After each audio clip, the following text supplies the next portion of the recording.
बिस्मिल्लाहिर्रहमानिर्रहीम। गाइस, आज का मौजू है लिविस स्ट्रक्चर। लिविस स्ट्रक्चर एक ऐसा तरीका है जिससे हम एटम्स के दरमियान बॉन्डिंग और फ्री इलेक्ट्रॉन्स को ज़ाहिर करते हैं। इसमें हम इलेक्ट्रॉन्स को डॉट्स के ज़रिए दिखाते हैं और बॉन्ड्स को लाइंस की शक्ल में ज़ाहिर करते हैं। इसका बुनियादी मकसद ये है कि एटम्स अपने वैलेंस शेल को स्टेबल करने के लिए किस तरह इलेक्ट्रॉन्स को शेयर करते हैं। तो खुलासा इसका ये हुआ कि लिविस स्ट्रक्चर एक ऐसा तस्वीरी तरीका है जो मॉलिक्यूल में एटम्स के दरमियान बॉन्डिंग और फ्री इलेक्ट्रॉन्स को ज़ाहिर करता है। मिसाल के तौर पर H2O, ये वाटर का फार्मूला है, मॉलिक्यूल है, ठीक है।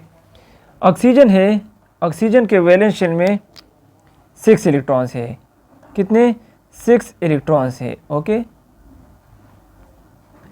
और हाइड्रोजन है, हाइड्रोजन के वैलेंस शेल में 1 इलेक्ट्रॉन है, ओके। तो ऑक्सीजन के लिए 2 इलेक्ट्रॉन्स और चाहिए ताकि ये स्टेबल हो जाए और ऑक्टेट्रूल कंप्लीट हो जाए।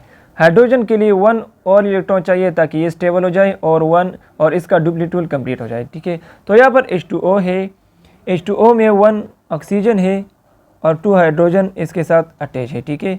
हम लिविस स्ट्रक्चर ड्रा करते हैं, ओके। इसका H2O का हमने पढ़ा कि ऑक्सीजन के वैलेंस शेल में 6 इलेक्ट्रॉन्स है, ठीक है, और हाइड्रोजन के वैलेंस शेल में 1 इलेक्ट्रॉन है। तो ऑक्सीजन के पास 2 लोन पेयर इलेक्ट्रॉन है, ठीक है, ये लोन पेयर है, और 2 जो है ये बॉन्ड पेयर है, ठीक है।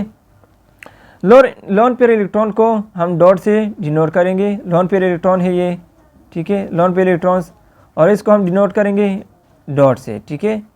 और बॉन्ड पेयर इलेक्ट्रॉन को हम डिनोट करेंगे लाइन से, ठीक है। ये बात समझ आ गई। तो लिविस स्ट्रक्चर का मतलब ये है कि हम lone pair electron co dot से ज़ाहिर करेंगे और बॉन्ड पेयर इलेक्ट्रॉन को लाइन से डिनोट करेंगे, ज़ाहिर करेंगे, ठीक है। लोन पेयर इलेक्ट्रॉन वो इलेक्ट्रॉन है जो बॉन्ड फार्मेशन में हिस्सा नहीं लेता, और बॉन्ड पेयर इलेक्ट्रॉन वो इलेक्ट्रॉन है जो बॉन्ड फार्मेशन में हिस्सा लेता है, ठीक है। तो ये वाटर का H2O का लिविस स्ट्रक्चर है। इसमें lone pair electron co dot से डिनोट किया गया है और बॉन्ड पेयर इलेक्ट्रॉन को लाइन से डिनोट किया गया है, ठीक है। इसी तरह अगर NH3 की बात किया जाए, अमोनिया की, ठीक है, अमोनिया, तो इसमें 1 नाइट्रोजन है सेंट्रल एटम और 3 हाइड्रोजन इसके साथ बॉन्डेड है सिंगल कोवेलेंट बॉन्ड के ज़रिए, ठीक है। नाइट्रोजन के वैलेंस शेल में 5 इलेक्ट्रॉन्स है, 1 लोन पेयर है और 3 बॉन्ड पेयर है, ठीक है। तो यहाँ पर अगर देखा जाए तो लोन पेयर इलेक्ट्रॉन को हमने किसी डिनोट किया है डॉट से, और बॉन्ड पेयर इलेक्ट्रॉन को हमने किसी डिनोट किया है लाइन से, ठीक है। तो लिविस स्ट्रक्चर का मकसद ये कि लोन पेयर को डॉट से और बॉन्ड पेयर को हम लाइन से डिनोट करेंगे, ठीक है। तो ये लिविस स्ट्रक्चर है NH3 का, ठीक है।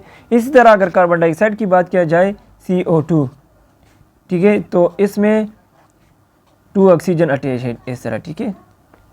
कार्बन डाइऑक्साइड के वैलेंस शेल में 4 इलेक्ट्रॉन्स है और ऑक्सीजन के वैलेंस शेल में 6 इलेक्ट्रॉन्स है, ठीक है, इस तरह। तो ऑक्सीजन के वैलेंस शेल में 6 इलेक्ट्रॉन्स है, 2 इलेक्ट्रॉन्स की कमी है, तो 2 इलेक्ट्रॉन्स कार्बन ने इसके साथ शेयर किया है, इसका ऑक्टेट्रूल कंप्लीट हो गया है और ये स्टेबल हो गया है, ठीक है। इसी तरह अगर इस ऑक्सीजन की बात किया जाए तो इसके पास भी 6 इलेक्ट्रॉन्स है, 2 कार्बन ने इसके साथ शेयर किया है, ठीक है। और कार्बन के पास 4 इलेक्ट्रॉन्स है, तो यहाँ पर 2 ऑक्सीजन ने शेयर किया है और यहाँ पर इस ऑक्सीजन ने 2 शेयर किया है, तो इसके पास टोटल 8 इलेक्ट्रॉन्स कंप्लीट हो गए हैं, ये स्टेबल हो गया है, ठीक है। तो पहला जो बॉन्ड है इसको हम कौन सा बॉन्ड कहेंगे? सिग्मा, ठीक है। और दूसरा ये वाला बॉन्ड को हम पाई बॉन्ड कहेंगे, ठीक है। इसी तरह अगर हम N2 की बात करें, N2 2 नाइट्रोजन है, नाइट्रोजन के वैलेंस शेल में 5 इलेक्ट्रॉन्स है, 1 लोन पेयर है और 3 जो है बॉन्ड पेयर है, ठीक है, इस तरह, ओके। लोन पेयर को हमने डिनोट किया डॉट से और बॉन्ड पेयर को हमने डिनोट किया है लाइन से, ठीक है।